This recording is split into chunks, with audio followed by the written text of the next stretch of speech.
Hi friends, today we will discussing how to connect to internet. So let's discuss the today topic of how to connect to internet and their ways. Four method to connect to internet.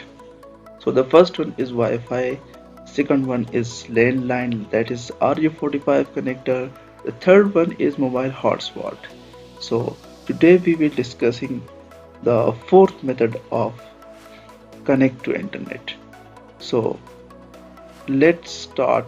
If your hotspot is not working, so what is the alternate method to connect to internet? And if you have data, so first of all, connect your mobile with PC through cable.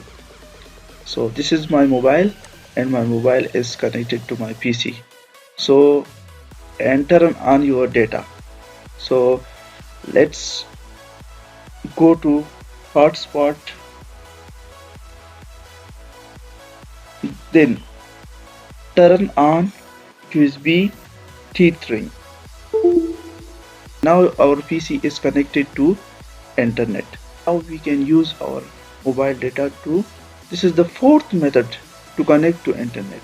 Please subscribe my channel Easy IT Tricks. Thank you.